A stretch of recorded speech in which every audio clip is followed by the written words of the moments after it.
یا رسول اللہ وسلم علیک یا حبیب اللہ۔ گرامی، رمضان مبارک کی آمد ہے۔ اللہ رب العزت نے امت مصطفیٰ صلی اللہ علیہ وسلم پر کرم فرمایا کہ اس کی بخشش اور نجات کے لیے ماہ رمضان عطا فرمایا۔ یہ ماہ مبارک ایمان اور نیک اعمال کی بہار کا مہینہ ہے۔ رمضان المبارک وہ مقدس مہینہ ہے کہ جس کی آمد سے ایک دن پہلے 29 شعبان کو حضور صلی اللہ علیہ وسلم نے خطبہ ارشاد فرماتے ہوئے فرمایا، صحابہ اکرام کو مبارکباد دی اور اس کی فضیلت یوں بیان فرمائی کہ اے لوگو، تمہارے پاس ایسا مہینہ تشریف لا رہا ہے، اولہ رحمت، جس کا پہلا عشرہ، پہلا 10 دن رحمت والا ہے، وَأَوْسَطُهُ مَغْفِرَةٌ، اور درمیانی حصہ یعنی درمیانی 10 دن وہ مغفرت اور بخشش والا ہے، وَآخِرُهُ عِتْقٌ عِنْدَ النَّارِ، اور اس کا آخری 10 دن، آخری عشرہ دوزخ سے آزادی کی سند ہے۔ گویا رحمت، بخشش اور عذاب، دوزخ سے آزادی کی ضمانت والا مہینہ تشریف لا رہا ہے۔ اللہ رب العزت قرآن پاک میں ارشاد فرماتا ہے، یا ایھا الذین آمنوا، اے ایمان والو، کتبہ لکھ دیے گئے ہیں، فرض کر دیے گئے ہیں، علیکم الصیام، تم پر روزے، کما کتب علی الذین من قبلکم، جیسا کہ ہم نے روزے فرض کیے تھے تم سے پہلی امتیوں پر۔ ہم تمہیں روزہ رکھنے کا حکم کیوں دے رہے ہیں؟ تم پر رمضان کے روزے کیوں فرض کر رہے ہیں؟ اس میں تمہارا ہی فائدہ ہے۔ کیا فائدہ ہے؟ لعلکم تتقون، اگر ہمارے حکم کی تعمیل میں تم روزے رکھ لوگے تو تم تقوی کی دولت سے مالا مال ہو جاؤ گے، تمہیں خدا کا قرب مل جائے گا اور تم متقی ہو جاؤ گے۔ متقی کسے کہتے ہیں؟ اللہ تعالیٰ فرماتا ہے متقی وہ ہے جو جنت کے وارث ہوتے ہیں۔ تلک الجنت التی نورث من عبادنا من کان تقیا، جنت میں نے بنائی ہے لیکن جنت کا وارث میں نے متقین کو بنا دیا ہے۔ لہٰذا تم اگر روزے دار بن جاؤ گے تو پرہیزگار ہو جاؤ گے، اگر پرہیزگار ہو جاؤ گے تو تم جنت کے مالک اور وارث بن جاؤ گے۔ تو حضرات گرامی، رمضان المبارک اللہ تبارک و تعالی قرآن پاک میں اللہ تعالیٰ نے رمضان کے علاوہ کسی مہینے کا نام ذکر نہیں فرمایا۔ صرف اس ماہ مقدس کو یہ شرف حاصل ہوا کہ اللہ نے قرآن کریم میں اس کا نام لیا اور فرمایا شہر رمضان الذی انزل فیہ القرآن، کہ رمضان وہ مہینہ ہے جس میں قرآن اتارا گیا۔ رمضان روزے کا مہینہ بھی ہے اور قرآن کا مہینہ بھی ہے۔ رمضان رمضن سے مشتق ہے اور رمز کے معنی جلانا، رمضان کے معنی جلا دینے والا۔ اس مہینے کو رمضان اس لیے کہا گیا ہے کہ یہ مہینہ گنہگاروں کے گناہوں کو جلا دیتا ہے اور انہیں متقی بنا دیتا ہے۔ حضرات گرامی، رمضان مبارک وہ مقدس مہینہ ہے کہ جس کے دامن میں اسلام کی کئی یادگاریں موجود ہیں۔ اس مبارک مہینے کی 3 تاریخ کو جگر گوشائے بطول رسول سیدہ فاطمہ الزہرا رضی اللہ تعالیٰ عنہ کا وصال بکمال ہوا، اور اس مبارک رمضان کی 10 تاریخ کو خاتون اول رفیقہ حیات نبی کریم صلی اللہ علیہ وسلم کی زوجہ محترمہ حضرت خدیجۃ الکبریٰ رضی اللہ تعالیٰ عنہ کا وصال بکمال ہوا، اور 10 رمضان کو ہی مکہ شریف فتح ہوا، اور اس مقدس مہینہ کی 17 تاریخ کو صدیقہ کائنات ام المومنین سیدہ عائشہ صدیقہ رضی اللہ تعالیٰ عنہ کا بھی وصال بکمال ہوا، اور اسی مقدس مہینے کی 17 تاریخ کو ہی عظیم جنگ بدر کے میدان میں لڑی گئی، اور اسی مقدس مہینے کی 21 تاریخ کو مولا کائنات شیر خدا حیدر کرار سیدنا علی المرتضی رضی اللہ تعالیٰ عنہ کا یوم شہادت بھی ہے، اور اس کے آخری عشرہ میں اعتکاف بھی ہے، اور لیلۃ القدر بھی ہے، نزول قرآن بھی ہے، اور رحمت رحمان بھی ہے۔ تو حضرات گرامی، یہ سارا مہینہ رحمتوں اور برکتوں کا مجموعہ ہے۔ یوں سمجھو کہ رحمتوں، برکتوں اور بخشش کا سیزن یوں آ گیا کہ محنت تھوڑی کرو، نفع زیادہ پاؤ، کام تھوڑا کرو، اجرت زیادہ لو، ایک نیکی کرو 70 گنا ثواب لو، ایک نفل پڑھو 1 فرض کے برابر ثواب لو، 1 فرض پڑھو 70 فرضوں کا ثواب لو۔ بندہ جب کوئی عمل کرتا ہے تو فرشتوں کو اس کے اجر کا پہلے ہی علم ہوتا ہے۔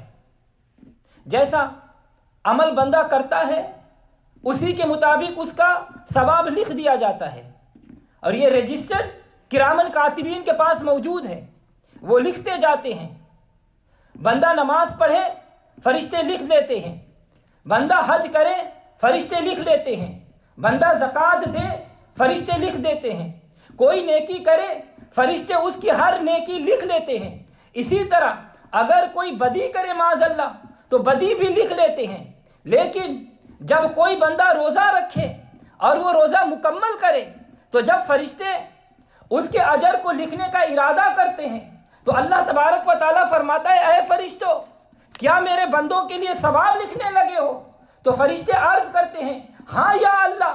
اللہ فرماتا ہے کہ اے میرے فرشتوں، ٹھہر جاؤ، باقی ساری عبادت کے اجر تم لکھے، مگر روزے دار کا اجر میں خود دوں گا۔ فرشتے پوچھتے ہیں، یا اللہ، اس کی کیا حکمت ہے؟ تو اللہ تبارک و تعالیٰ فرماتا ہے کہ یہ روزہ دار میرے صابر بندے ہیں، میری رضا کے لیے انہوں نے کھانا چھوڑا، میری رضا کے لیے انہوں نے پینا چھوڑا، میری رضا کے لیے انہوں نے خواہشات نفس کو ترک کیا، میری رضا کے لیے یہ گناہ چھوڑے، میری رضا کے لیے انہوں نے زبان کا روزہ رکھا، میری رضا کے لیے انہوں نے کان کا روزہ رکھا، میری رضا کے لیے انہوں نے آنکھ کا روزہ رکھا، میری رضا کے لیے انہوں نے عزا کا روزہ رکھا، میری رضا کے لیے برائی کی طرف نہیں گئے، میری رضا کے لیے نیکیوں کی طرف آئے، میری رضا کے لیے سچ بولتے رہے، میری رضا کے لیے قرآن پڑھتے رہے، میری رضا کے لیے ذکر کرتے رہے، میری رضا کے لیے صبر کرتے رہے، میری رضا کے لیے یہ صبر کرتے رہے۔ اب میں انہیں روزے کا اجر حساب کر کے نہیں دوں گا، بلکہ فرمایا انما یوفی الصابرون اجرهم بغیر حساب، کہ صبر کرنے والوں کو بے حساب اجر دوں گا۔ یا رسول اللہ، پھر فرشتے پوچھتے یا اللہ کیا اجر ہوگا، یا اللہ کتنا اجر دیں گے؟ اللہ تبارک و تعالی حدیث قدسی میں ارشاد فرماتا ہے فَإِنَّهُ لِي وَأَنَا أَجْزِي بِهِ، کہ اس نے میرے لیے روزہ رکھا اور روزہ رکھ کر میری صفت اپنائی۔ میں خدا ہوں، نہ کھانا اور نہ پینا یہ میری صفت ہے۔ نمازی چاہے جتنی نمازی پڑھے وہ نمازی کہلائے گا، میں نماز سے پاک ہوں۔ حاجی چاہے جتنے حج کرے وہی حاجی کہلائے گا، میں حج کرنے سے پاک ہوں۔ زکوٰۃ دینے والا چاہے جتنی زکوٰۃ دے وہی زکوٰۃ دینے والا اور سخی کہلائے گا، میں زکوٰۃ دینے سے پاک ہوں۔ مگر روزے دار کی ایک صفت ایسی ہے کہ وہ صفت اس کی نہیں بلکہ میری ہے، کیونکہ صبح سے شام تک کھاتا وہ بھی نہیں، صبح سے شام تک کھاتا میں بھی نہیں، صبح سے شام تک پیتا وہ بھی نہیں، صبح سے شام تک پیتا میں بھی نہیں۔ نہ کھانا اور نہ پینا یہ میری صفت ہے، میں خدا ہوں، کھانے پینے سے پاک ہوں۔ بندہ ماہ رمضان میں صبح سے شام تک میری صفت اپناتا ہے، بندہ بھی نہ کھاتا ہے، میں بھی نہیں کھاتا ہوں۔ فَإِنَّهُ لِي، یہ روزہ میرے لیے ہے اور یہ میری صفت کا مظہر ہے۔ تو فرشتے اس کے اجر تم نہ لکھو جب تمہارے حساب میں ہو، انا اجزی بھی، روزے کی جزا میں ہی دیتا ہوں، میں ہی جانتا ہوں تو میں ہی دوں گا۔ تو یا اللہ تو روزے دار کو کیا جزا دے گا؟ اللہ فرماتا ہے کہ جو بھی دوں تمہیں کیا۔ حضرات گرامی جانتے ہو کہ روزے دار کی کیا جزا ہے؟ اللہ تبارک و تعالیٰ کے عاشق فقیر اولیاء اکرام سمجھ گئے، اس راز تک پہنچ گئے، انہوں نے کہا کہ اس حدیث قدسی کو اگر دوسرے طریقے سے پڑھا جائے تو مسئلہ سمجھ میں آ جاتا ہے کہ روزے دار کی جزا کیا ہے۔ صوفیہ اکرام فرماتے ہیں کہ اس حدیث کو اگر یوں پڑھا جائے فَإِنَّهُ لِي وَأَنَا أُجْزَى بِهِ، تو معنی یہ ہوگا کہ اللہ فرماتا ہے کہ روزہ میری صفت ہے اور اس کی جزا خود میں ہوں۔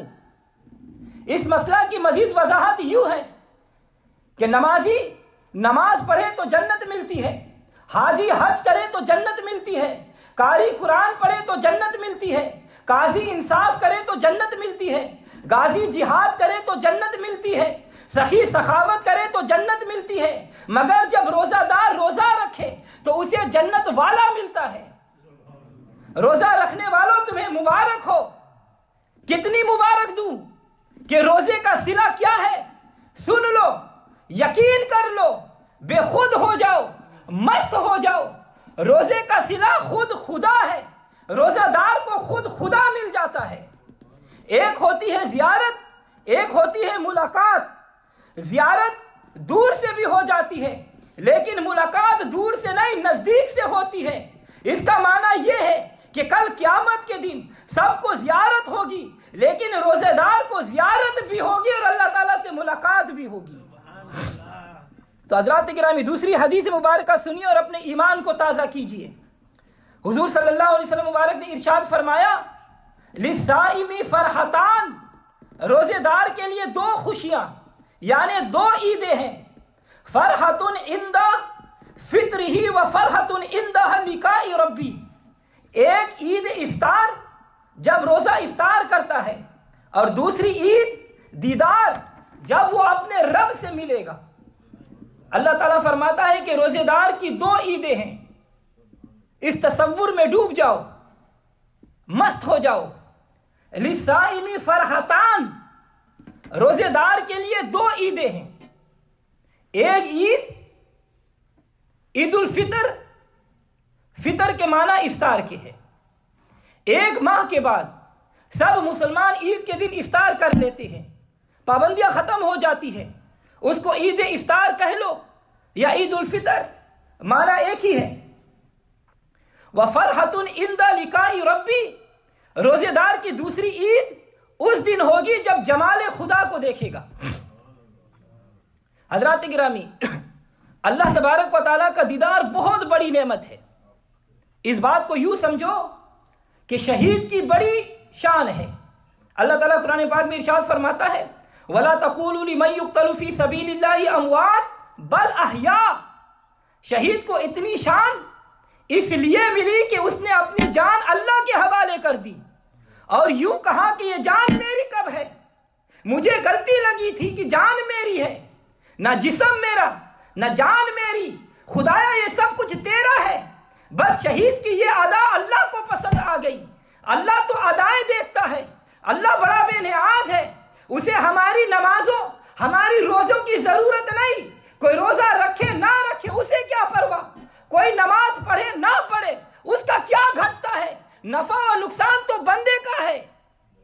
حضور صلی اللہ علیہ وسلم نے فرمایا ان اللہ لا ينظر الى صورکم ولا الى اعمالکم، اللہ نہ تمہارے صورتیں دیکھتا ہے، نہ تمہاری شکلیں دیکھتا ہے، نہ تمہارے لباس دیکھتا ہے، نہ تمہارے اعمال دیکھتا ہے، ولکن اللہ ينظر الى قلوبکم ونیتکم، اللہ تو تمہارے دلوں کی نیتیں دیکھتا ہے کہ نیت کس کی سچی ہے، میرے ساتھ مخلص کون ہے، نیت کس کی درست ہے، اندر سے میرے ساتھ کون ہے، زبانی دعویٰ کون کرتا ہے کہ میں اللہ کا ہوں اور واقعی یہ میرا کون ہے، اللہ یہ دیکھتا رہتا ہے۔ اور جب شہید کہتا ہے یا اللہ نہ جسم میرا، یا اللہ نہ جان میری، یا اللہ میں بھی تیرا، یا اللہ یہ جان بھی تیری، یا اللہ میں اپنی جان تیرے حوالے کرتا ہوں، تو جو چاہے کر لے، تو شہید کی یہ ادا اللہ کو پسند آ گئی۔ حضرات گرامی، بندے دو ہی ہوتے ہیں، کتنے بندے دو ہی ہوتے ہیں، توجہ چاہوں گا، ایک بندہ شہید، ایک بندہ عاشق، ان کے علاوہ سب گندے ہیں۔ وہ اصل میں بندے ہی نہیں بلکہ بڑے گندے ہیں۔ اور روزے دار کی ذات میں بھی شہادت کا ایک مفہوم پایا جاتا ہے۔ لفظ شہید کا لغوی معنی ہے کہ دیکھنا، مشاہدہ کرنا. الشہادۃ والشہود مع المشاہدۃ اما ببصاری او ببصیرہ، کہ شہید مشاہدہ کرنے والے کو کہتے ہیں جو دیکھ لے، خواہ دل کی آنکھ سے دیکھے خواہ سر کی آنکھ سے دیکھے. اللہ تعالیٰ قرآن پاک میں ارشاد فرماتا ہے یا ایھا النبی انا ارسلناک شاہدا، اے محبوب تیرے خدا نے تجھے ایسا شاہد بنایا ہے کہ تو مجھے کبھی دل کی آنکھوں سے دیکھتا ہے، کبھی سر کی آنکھوں سے دیکھتا ہے. تو مجھے دیکھتا رہتا ہے، میں تجھے دیکھتا رہتا ہوں. فَإِنَّكَ بِأَعْيُنِنَا. اور شہید بھی دو طرح کے ہوتے ہیں. شہید دو طرح کے ہوتے ہیں، ایک شہید کفار، ایک شہید قہار. جو شخص کافروں کے ہاتھ سے شہید ہو جائے وہ شہید کفار ہے، اور جو اللہ کی محبت کی تلوار سے شہید ہو جائے وہ شہید قہار ہے. ایک بات اور بھی کہتا ہوں، اولیاء اللہ بھی شہید ہوتے ہیں، کیونکہ وہ محبت الہی کی تلوار سے ذبح ہوتے ہیں. ولی اسے کہتے ہیں جو اللہ کی تلوار سے ذبح ہو جائے، اس طرح ذبح ہو جائے کہ اس میں اپنا کچھ نہ رہے. اللہ کی مرضی پر مر مٹنا یہ بھی شہادت ہے. اللہ کے خنجر تسلیم سے قتل ہو جانا یہ ولایت ہے. اور جو فولادی تلوار سے شہید ہو جائے وہ شہید کفار ہے، اور جو عشق الہی کی تلوار سے شہید ہو جائے وہ شہید قہار ہے. عشق بھی تلوار ہے، جس پر چل گئی وہ فنا ہو گیا. اس کی مرضی میں جو فنا ہو گیا وہ مرتبہ بقا پا گیا. عشق کی تلوار فقیر اور اولیاء پر چلتی ہے. کسی عاشق نے کیا بات کہی، اللہ اکبر، قلم توڑ دی. وہ کہتے ہیں کہ جب لوہے کی تلوار چلتی ہے تو ایک کو دو کر دیتی ہے، جب عشق کی تلوار چلتی ہے تو دو کو ایک کر دیتی ہے. تو حضرات گرامی، کہنا یہ چاہتا ہوں کہ جب عشق کی تلوار چلے تو پھر یار کا دیدار ہو جاتا ہے. یار کا دیدار یہ دو مقام پر ہوتا ہے. ایک شہید کو جب اس کی گردن کٹتی ہے، اس کے جسم سے روح نکلتی ہے، اس کے خون کا پہلا قطرہ زمین پر بعد میں گرتا ہے، وہ خدا کو پہلے دیکھ لیتا ہے. اور دوسرا مقام جب روزہ دار شام کو روزہ افطار کرتا ہے، پانی کا گھونٹ اور روٹی کا لقمہ پیٹ میں بعد میں گرتا ہے، خدا کو پہلے دیکھ لیتا ہے. حضور صلی اللہ علیہ وسلم نے فرمایا کہ مومن کو افطار کے وقت خدا کا دیدار ہوتا ہے. اسی پر ایمان رکھو. کیوں؟ اس لیے کہ نبی پاک صلی اللہ علیہ وسلم کا فرمان ہے، اس میں شک نہیں کرنا. سنیے، حضرت موسیٰ کلیم اللہ کوہ طور پر پہنچے، رب سے ہم کلامی ہوئی، آپ کے دل میں خیال آیا دیدار بھی ہونا چاہیے، کیونکہ کلام سن کر متکلم کو دیکھنے کو جی چاہتا ہے. موسیٰ کلیم اللہ نے جب اللہ کا کلام سنا، وہ کلام جو ازلی، حقیقی، ذاتی، بے کیف اور بے صورت، تو دل و دماغ میں اتر گیا. شوق پیدا ہو گیا کہ جس کا کلام اتنا میٹھا ہے، جس کی بات اتنی میٹھی ہے، وہ خود کتنا میٹھا ہوگا. یہ انسان کی نفسیات ہے. تو حضرات گرامی، جب موسیٰ علیہ السلام کو شرف ہم کلامی سے نوازا گیا تو لذت کلام، شوق دیدار، مطالبہ بن گئی، اور عرض کی ربی ارینی، مولا ذرا سامنے تو آ. اب پردہ بھی ہٹا. اللہ تعالیٰ فرماتا ہے لن ترانی، تم مجھے ہرگز نہیں دیکھ سکتے. تو حضرات گرامی، ادھر خدا اپنے کلیم کو فرماتا ہے کہ تو مجھے دیکھ نہیں سکتا، ادھر اپنے حبیب کو معراج کی رات بلا کر سارے پردے ہٹا کر فرماتا ہے تو مجھے دیکھتا جا، میں تجھے دیکھتا جاؤں. جب خدا نے فرمایا موسیٰ تو مجھے نہیں دیکھ سکے گا، تو موسیٰ علیہ السلام نے کہا کہ مولا تیرا شکر ہے، چلو ذات نہ صحیح، بات ہی صحیح، دیدار نہ صحیح تو گفتار ہی صحیح. کیونکہ جس کے ساتھ پیار ہو، کسی نہ کسی بہانے سے اس کے ساتھ باتیں لمبی کر دی جاتی ہے. جی چاہتا ہے کہ چھیڑ دے ان سے ہم کلام، جی چاہتا ہے کہ چھیڑ دے ان سے ہم کلام، لگے گی دیر کچھ تو سوال و جواب میں. تو جو لوگ یہ کہتے ہیں کہ قرآن وعید کی کتاب ہے، رب کعبہ کی قسم، رب محمد کی قسم، وہ حکمت قرآن سے ناواقف ہے. قرآن محبت کی کتاب ہے، قرآن عشق کا نصاب ہے۔ دیکھیے جب موسیٰ علیہ السلام کوہ طور پر گئے، شرف ہم کلامی ہوئی، تو اللہ نے پوچھا وما تلک بیمینک یا موسیٰ، اے موسیٰ یہ آپ کے دائیں ہاتھ میں کیا ہے؟ تو جواب تو یہی تھا ہیا عصایا، یا اللہ یہ میرا عصا ہے۔ چاہیے تو یہ تھا کہ اسی پر اکتفا کرتے، لیکن آپ چاہتے تھے کہ محبوبی حقیقی سے ہم کلامی کی لذت سے زیادہ دیر تک محظوظ ہوتا رہوں، لہذا یوں فرمایا ہیا عصایا توقعوا علیہا واحش بہا علی غنمی ولی فیہا معارب اخرى۔ اے اللہ یہ میرا عصا ہے، مجھے جب ضرورت پڑتی ہے تو اس کے ساتھ ٹیگ لگا لیتا ہوں، اور کبھی بکریوں کے لیے درختوں سے پتے بھی جھاڑ لیتا ہوں، اور میرے لیے اس میں اور کئی فائدے ہیں۔ مقصد یہ تھا کہ کسی طرح بات لمبی ہو جائے، ذات کا جلوہ نہیں تو بات کے مزے ہی لے لوں، ذات کا دیدار نہیں تو گفتار کے مزے ہی لے لوں۔ حضرت موسیٰ علیہ السلام نے اللہ سے پوچھا یا اللہ تو نے جتنا مجھے قرب عطا فرمایا ہے کبھی کسی اور کو بھی عطا فرمایا ہے یا کسی اور کو بھی عطا فرمائے گا؟ اللہ تعالیٰ نے فرمایا کہ اے موسیٰ ہاں، تم اس معاملہ میں منفرد نہیں، میرے اور بھی بندے ہیں جنہیں میں اپنا قرب عطا کروں گا۔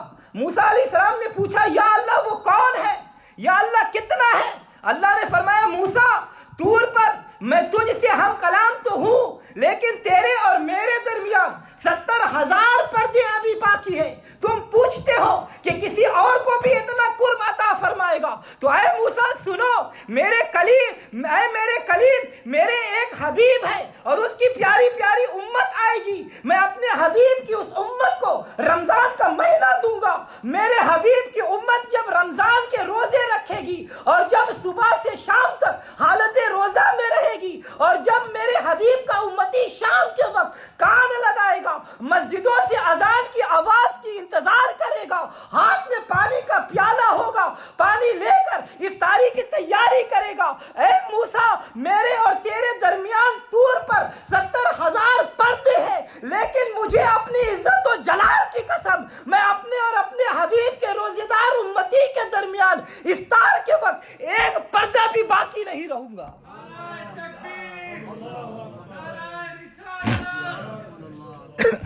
تو حضرات گرامی مبارک ہو، پردے اٹھنے کا وقت آ گیا ہے، یار کے بے حجاب ہونے کا آئینہ آ گیا ہے، اب جلوے ہی جلوے ہوں گے۔ رب کعبہ کی قسم، رمضان میں افطار کے وقت خدا سارے پردے ہٹا دیتا ہے۔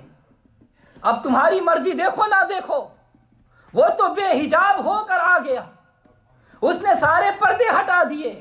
تم اسے دیکھو نہ دیکھو، وہ تجھے دیکھتا ہے، تم اسے دیکھو نہ دیکھو، دیکھنے والے دیکھ لیں گے اس کو افطار کے وقت، تم دیکھو نہ دیکھو، لیکن جب روزہ افطار کرو گے تو مزہ ہی آ جائے گا۔ جو اس کا دیدار کا مزہ ہے تم دیکھو نہ دیکھو، افطار کے وقت اجر اتنا ہی ملے گا جتنا دیدار کا اجر ہے۔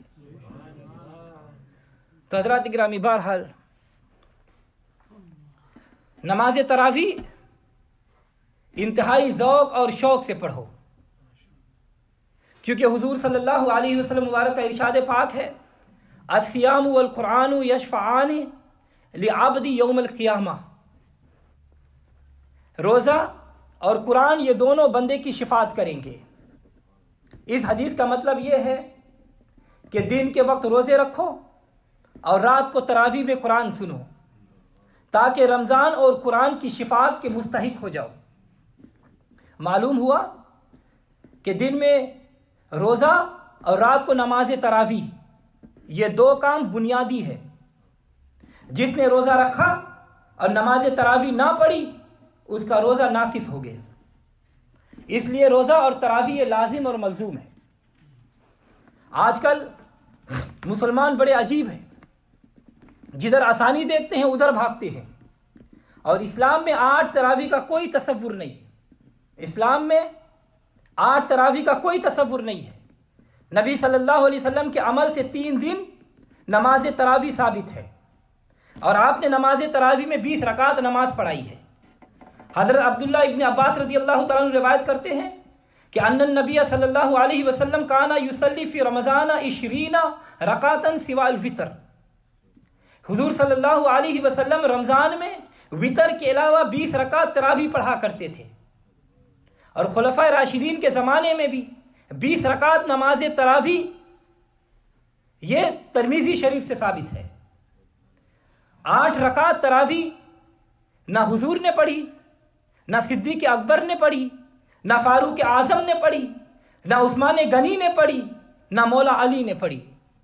اور یاد رکھو، اپنے مسلک پر مضبوطی سے عمل کرو، قرآن کی قدر کرو، رمضان کی قدر کرو، ماہ رمضان مبارک میں کثرت سے درود شریف پڑھو، تسبیحات پڑھو، استغفار کرو، قرآن کی تلاوت کرو، تراویح میں قرآن سنو، صدقہ و خیرات کرو، اپنے روزے کو درجہ کمال تک پہنچاؤ۔ آنکھوں کا بھی روزہ رکھو کہ نظر میلی نہ ہو، زبان سے کسی کی غیبت نہ کرو، کسی کو برا بھلا نہ کہو، کسی کو گالی گلوچ نہ کرو، ہاتھوں کا بھی روزہ رکھو، پاؤں کا بھی روزہ رکھو، منہ کا بھی روزہ رکھو، زبان کا بھی روزہ رکھو، کان کا بھی روزہ رکھو، تاکہ تمہارا سارا وجود روزے کی برکتوں سے مالا مال